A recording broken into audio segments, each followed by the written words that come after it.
Përshëndetje vëllezër dhe motra. Zoti na bekojë një ditë. Para se lexojmë fjalën e Perëndis, le të bëjmë një lutje.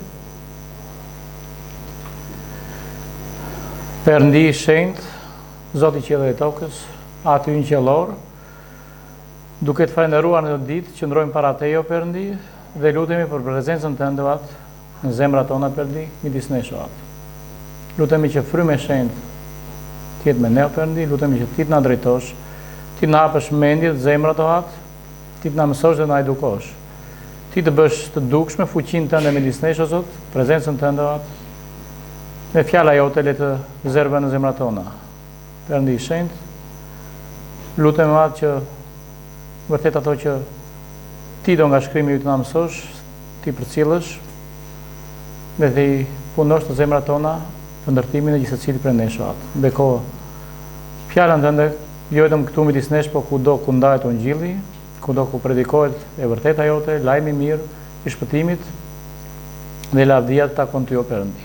Në emër të Birit të Jezu Krisht lutem. Amin. Pjesa që do lexojmë sot vëllezër dhe motra është nga libri i Josueut, nga kapitulli i parë, nga vargu 1 deri tek vargu 9. Pra Joseu 1:9. Mbas vdekjes së Mojsiut, shërbëtorit të Zotit, ndodhi që Zoti i foli Josueut, djalit të Nunit, që i shërbente Mojsiut dhe i tha: Mojsiu shërbëtori im vdiq, prandaj çohu, kalo Jordanin, ti dhe gjithë ky popull, dhe shkon atë vend që unë po u jap bijve të Izraelit. Unë ju kam dhënë në çdo vend që ta bani këmbës suaj kapër të shkelur, siç i thash Mojsiut. Territori yt do të shtrihet nga shkretira dhe nga Libani deri në lumin e madh, i Hitejve deri në detin e madh në perëndim. Askush nuk do të mund të kundërshtojë gjatë tërë ditëve të jetës tënde. Ashtu siç kam qenë me Mojsiun, kështu do të jem me ty, nuk do të le, as nuk do të braktis. Ji fort dhe trim, sepse ti do të bësh që ky popull zotrojë vendin që u betova t'u jap etërve të tyre. Vetëm tregohu i fort dhe shumë trim, duke u përpjekur të veprosh sipas ligjit të Mojsiut, shërbëtorit tim që ka urdhëruar, mos u shmang prej tij as djathtas as majtas, që të kesh mbarësi kudo që shkosh. Ky libri i ligjit mos u ndaft kur nga goja jote, por mendohu për të ditë e natë, duke kërkuar të veprosh sipas të gjitha atyre që janë shkruar, sepse atëherë do të kesh sukses në veprimet e tua, atëherë do të përparosh. A nuk të urdhrova unë, ji fort dhe trim? Mos ki frikë dhe mos u thyej, sepse Zoti, Perëndia yt, është me ty kudo që të shkosh. Amin. Është momenti që populli i Izraelit, mbas gjithë atyre peripecive që kishin kaluar në shkretir, mbas 40 vjetësh, ishte tashmë në buzë të tokës së premtuar, kishte arritur në kufit ku Perëndia kishte premtuar se do u jepte si trashëgimi që kur i premtoi Abrahamit, atit të tyre, pararësit të tyre.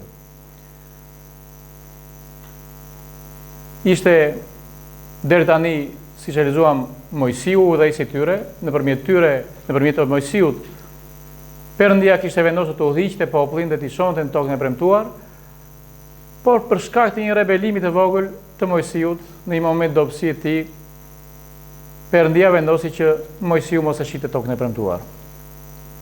Dhe në vend të tij zgjodhi Josueun. Nga të gjithë pasardhësit, nga të gjithë bijtë e popullit Izraelit që dolën nga vendi i Egjiptit, ishte i vetmi, dhe jo i vetmi, por ishte edhe një person tjetër, Kalebi, vetëm 2 persona që kishin ngelur gjallë nga brezi atyre që kishin dalë nga Egjipti, kur Perëndia vendosi t'i çlirojë nga skllavëria e tyre prej faraonit. Në mosbindjen e tyre, Perëndia u betua që të gjitha i brez që dolën mos shite tokën e premtuar. Vendi i premtuar ishte Kanaani dhe shumë qytete rreth tij, shumë vende të tjera, cilë Perëndia kishte vendosur t'i shfaroste. Jo thjesht t'i dëbonte, jo thjesht të uhiqej toka e tyre dhe në vend të banonin bijtë e Izraelit, por për shkak të paosisë të tyre të madhe, në shkak të mëkatit të tyre, Perëndia kishte vendosur t'i shfaroste këta popull. Dhe kur themi t'i shfaroste, nuk lanë gjallë as fëmijë, as pleq, as gra dhe as bakti. Duket si diçka e pamëshirshme, duket si diçka e tmerrshme, pse Perëndia vendosi të zhduk këta popull, por durimi i Perëndisë kishte arritur aty ku nuk shkonte më, sepse këta popull u shërbenin idhujve, provokonin Perëndin me jetën e tyre, domethënë nuk e shërbyen idhujve, i shërbenin direkt djallit dhe demonëve. Dhe kjo ishte për Perëndin diçka që nuk mund ta falte, nuk mund ta duronte dot më. Ata kishin dëgjuar për mrekullitë që kishin bërë midis popullit të Izraelit dhe nuk ishin penduar për këtë.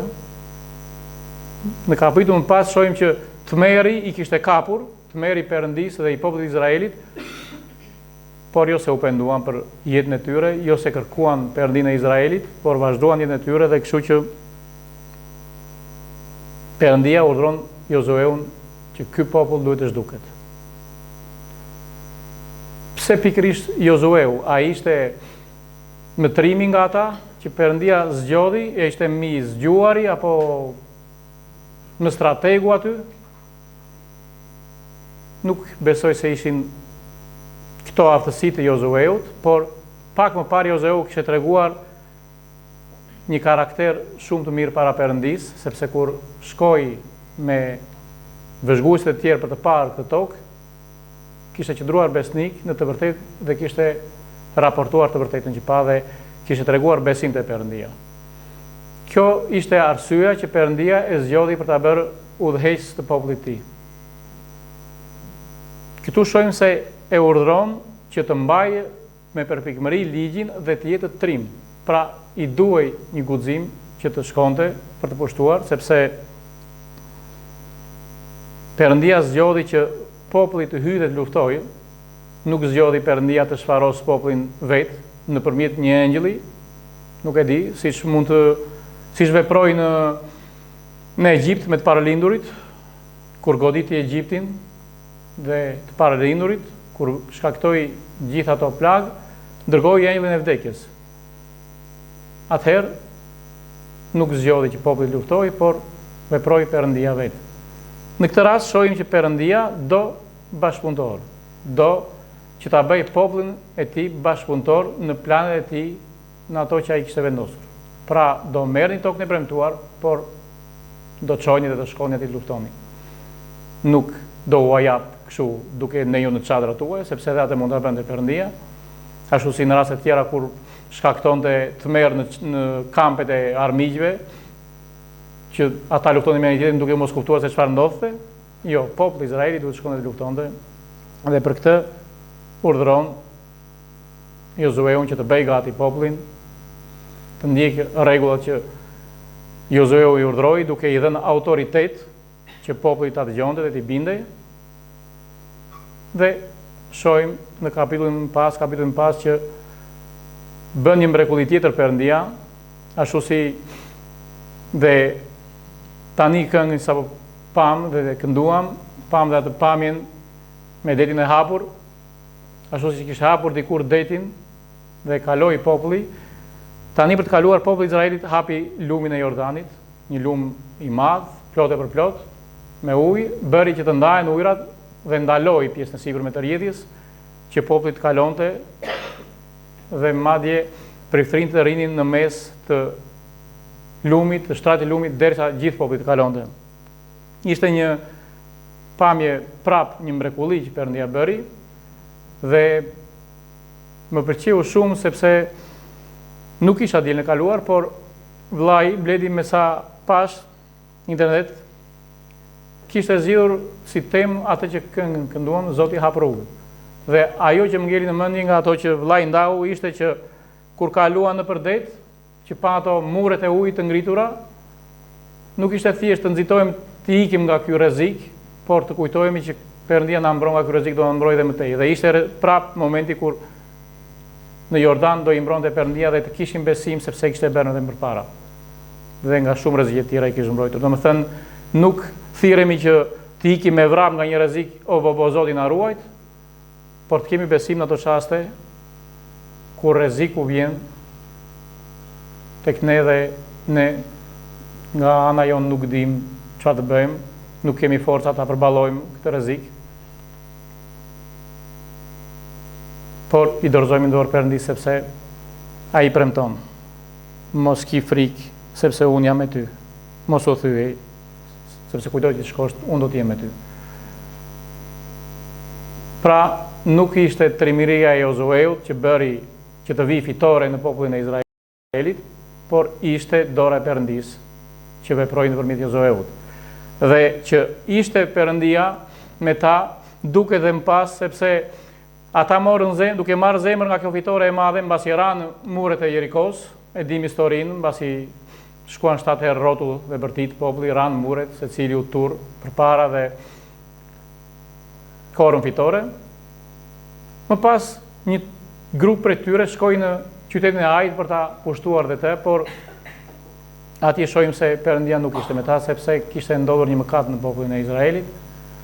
Një person nga fisi i Judës me emrin Akan kishte marrë disa gjëra nga Jerikoja, gjëra që ishin ndaluara, Perëndia kishte urdhëruar mos marrin asgjë.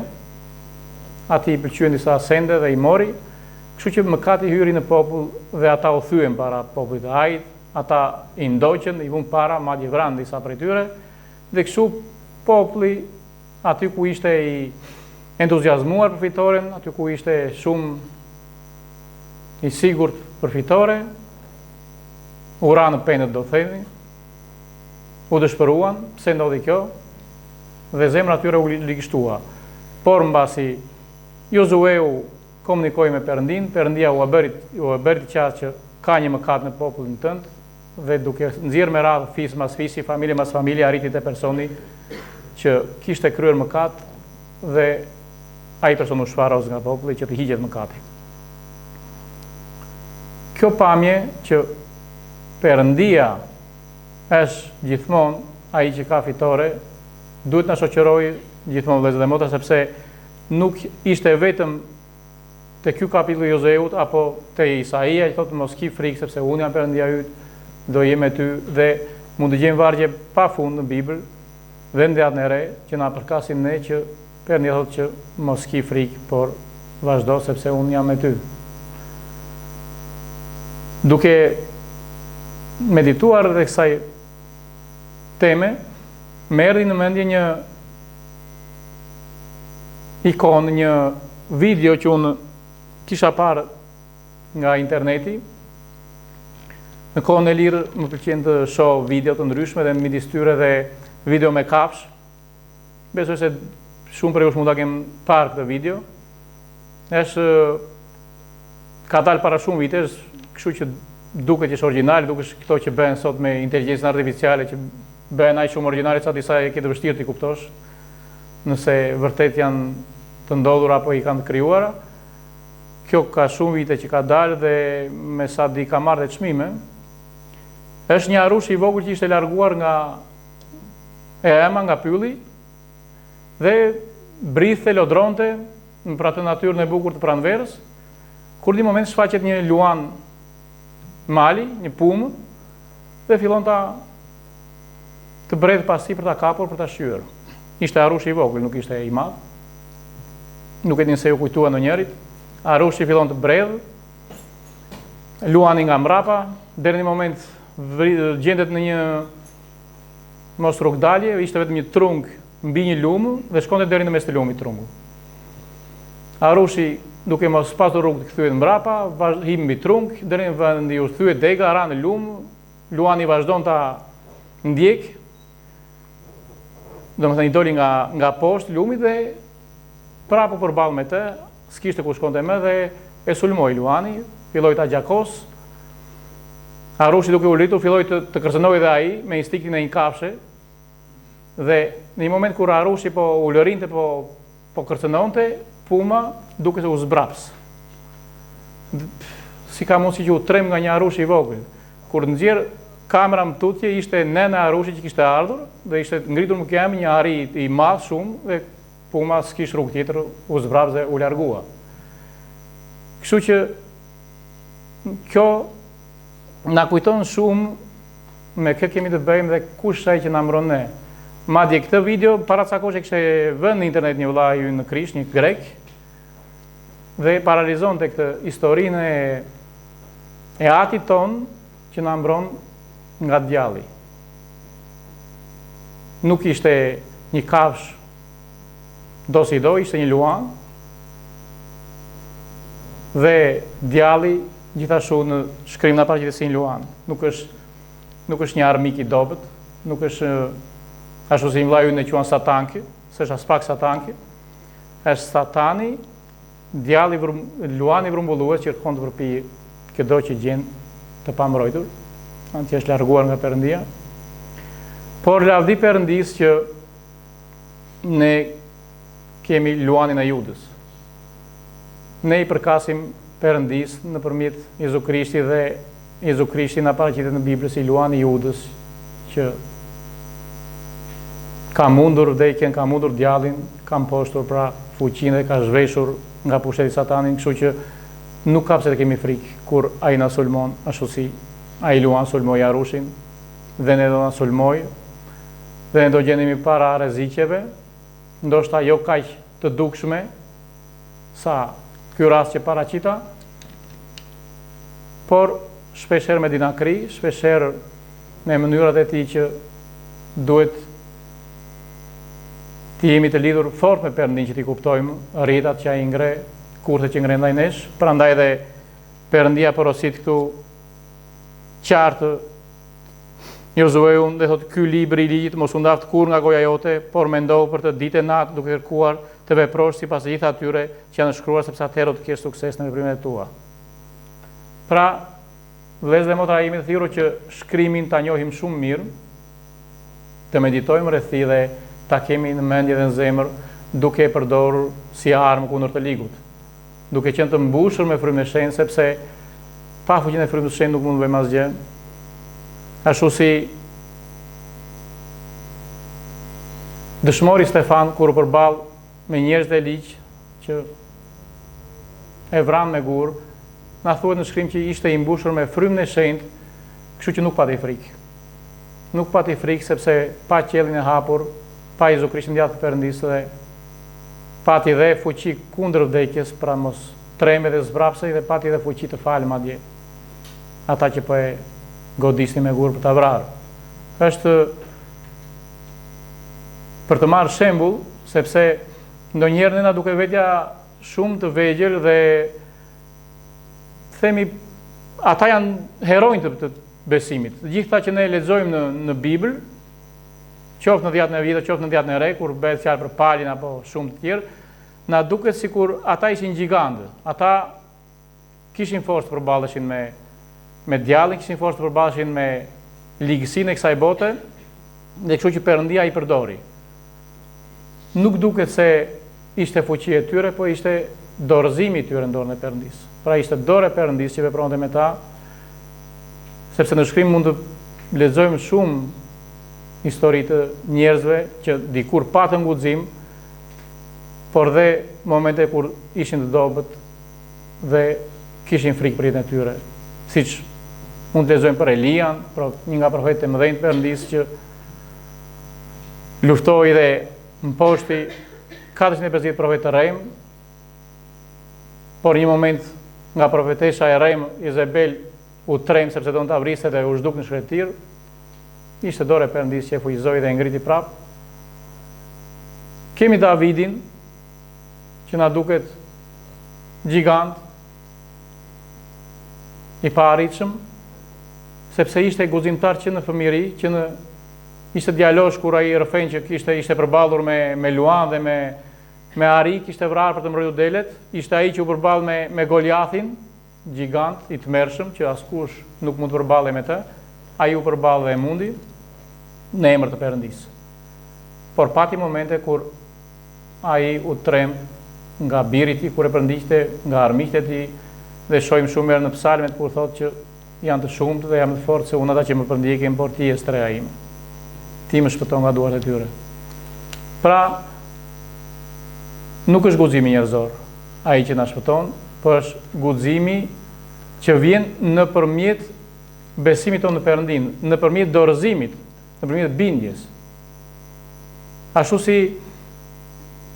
si Danieli me shokët, që është një nga historitë që më pëlqen më shumë dhe këto ditë madje po e lexoj nga libri i Danielit, kur u përballen me vdekjen për të hedhur në furrë, një gjë e tmerrshme të hedhin në një furrë kaq të nxehtë për të pjekur të gjallë, një furrë ku edhe ti afrohesh e digjesh, jo më të jethin brenda, vendosën që thoshin jo.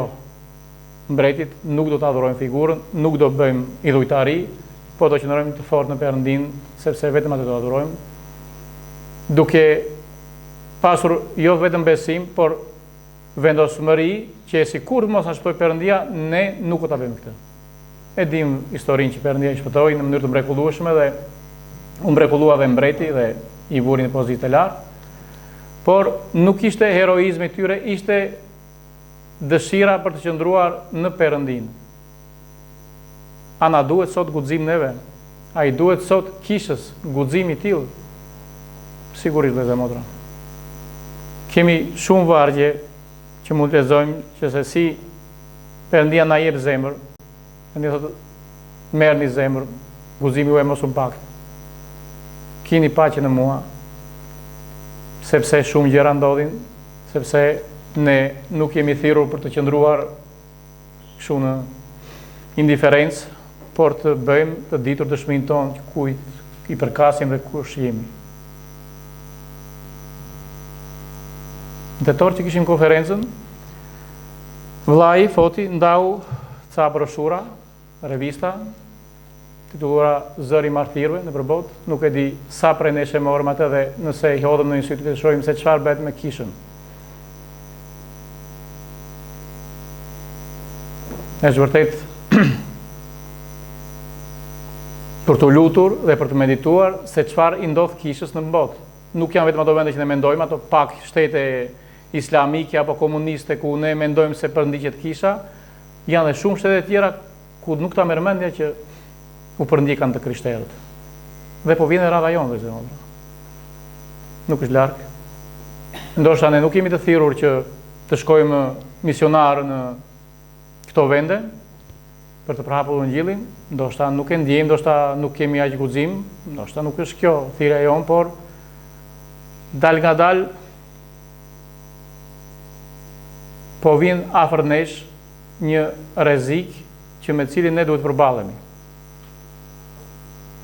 Kisha duhet jetë e gatshme, të krishterët duhet të jenë të ndrushëm, sepse gjërat kanë ndryshuar shumë. Evropa që dikur ishte e krishterë, tani po përballet me diçka që s'mund ta shpjegosh çfarë po ndodh. Ajo që quhej të paktën zyrtarisht e krishterë tani popullohet nga mysliman. Ajo që quhej dikur e krishterë tani emri Krisht duhet të përmendet. Mund të kesh liri fjale për çfarë lloj gjë tjetër që është anormale dhe që është kundër fjalës së Perëndisë, por po përmendë Krishtin ti përndiqesh. Dhe nuk e di se sa shihni në internet video se çfarë ndodh nëpër Evropë apo dhe më larg në Amerikë apo Kanada. Prindër mund të burgosen ose mund të gjobiten sepse thjesht nuk duan që fëmijët tyre, vajzat tyre shkojnë në një banjë me djemt, sepse kështu duan ata të quhen, nuk quhen djem.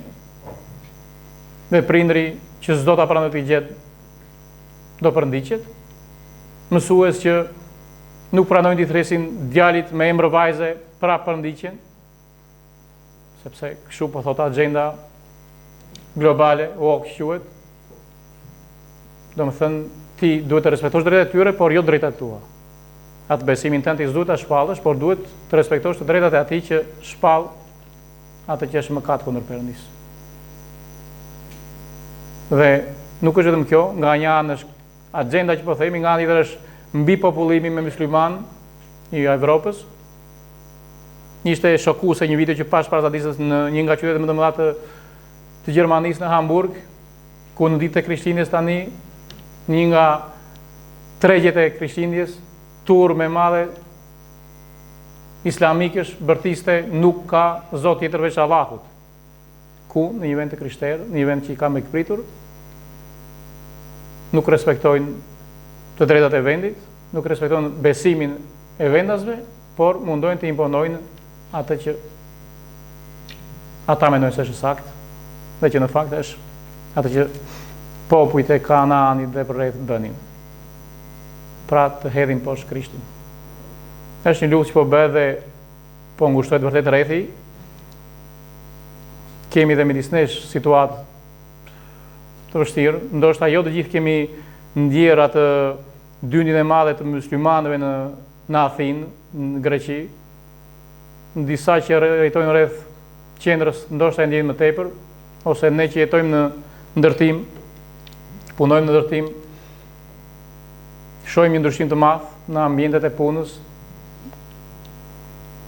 Janë të shumt muslimanët dhe imponojnë besimin e tyre duke mos respektuar, ta quajmë kolegët përreth apo bashkëpunëtorët, duke vënë në përveç atyre fetare telefonin hapur në maksimum, duke dëgjuar hoxhat të këndojnë, duke dëgjuar në arabisht çfarë do gjej këngët e tyre tër ditën, që ti nuk e di se çfarë thon, dhe ti duhet të reagosh. Duhet të reagosh, çfarë do të bësh? Jo në mënyrë njerëzore, jo që ti që jam unë i kam të drejta këtu, por a nuk duhet japim në prezencën tonë? Themi që nuk është ajo që thua ti është sakta, nuk është kjo që po bën ti është sakta, sepse nuk ke drejt të ma imponosh mua të dëgjoj hoxhën tënde gjithë ditën në punë. Ja pra vëllezër më të që jemi të thirrur të kemi besim dhe guxim, të reagojmë atje ku duhet të reagojmë dhe të heshtim atje ku duhet të heshtim. Me armë fjalën e Zotit. Jo fjalë njerëzore, ne nuk jemi të thirrur për të qenë aktivist, as racist, as patriot të mëdhej nacionalist, por si bitë Perëndis duhet kemi guxim aty ku duhet të flasim për të vërtetën e Perëndis, jo për të hedhur kundër këtyre njerëzve, por për të shpallur të vërtetën e Perëndis. Ne duhet të reagojmë dhe të flasim, sepse janë të shumta rastet kur ne njerëzit na imponojnë të gënjejmë punësi, a do rrezikojmë të humbim punën, apo do i themi që jo, unë nuk gënjej sepse Perëndia im nuk më lejon të gënjej. Përballemi dhe jemi vërtet në prag të gjithë këtij ndryshimi dhe madje kanë kaluar 1-2 vjet kur unë përballa që duhet të hidhja një firmë në një vend ku bëjmë terapi për çupën e vogël, për Olivian, ishte në fund ku do hidhje firmë ishte prindi 1 dhe prindi 2. Nuk kam thjesht emri babait apo nënës ose thjesht firma si prind, por prindi 1 dhe prindi 2. Po imponohet kudo. Do themi jo, apo që mos humbim privilegje që na afrohen, do bëjmë sikur s'ndodh asgjë.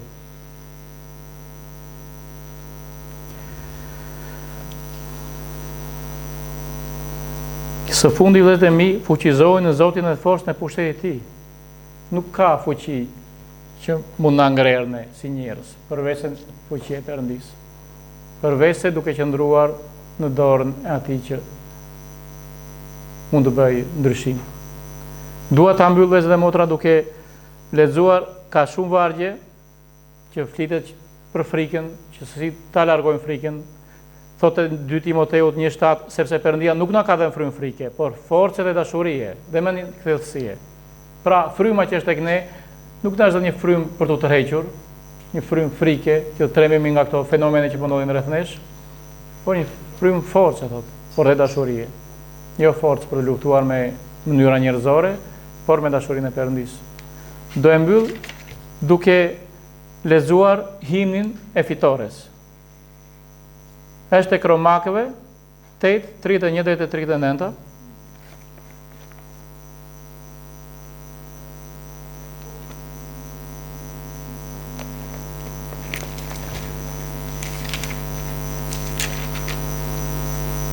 Romakët, kapitulli 8, vargu 31 deri në fund, tek vargu 39. Çfarë të themi pra për këto? Në qoftë se Perëndia është me ne, kush mund të jetë kundër nesh? sepse ai që nuk e kurseu birin e vet, por e dha për ne të gjithë, qysh nuk do të na dhurojë të gjitha gjërat bashkë me të? Kush do t'i padisë të përgjithshme të Perëndis? Perëndia është ai që i drejtëson. Kush ai që do t'i dënojë? Krishti është ai që vdiq. Po për më tepër, ai edhe u ringjall, ai është në djathtë të Perëndis dhe ai ndërmjetëson për ne.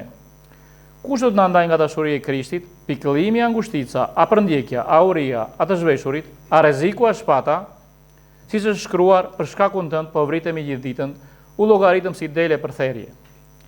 Por në të gjitha këto jemi më shumë se fitimtar me anë të atij që na deshi. Sepse jam i bindur se as vdekja, as jeta, as engjëjt, as pushtetet, as fuqitë dhe as gjërat e tashme, as gjërat e ardhshme, as lartësitë, as thellësitë, as ndonjë tjetër krijesë nuk do të mund na ndajë nga dashuria e Perëndis që është në Jezu Krishtin, Zotin tonë. Amin. Do doja të na ngjelet në mendje vëllezër dhe motra, sidomos vargu 37, që thotë: por në të gjitha këto jemi më shumë se fitimtarë me anë të atij që na deshi. Pra Perëndia na ka thirrur për të qenë fitimtar në të, jo për të qenë dështak, jo për të qenë frikacak, jo për të qenë të tërhequr, po për të qenë ata që do ndërojmë emrin e Tij kudo ku ndodhemi, dhe të shpallim që i përkasim Perëndis, dhe të shpallim që ai është i vërtetë dhe ai shpëton çdo që kthehet tek ai. Amin.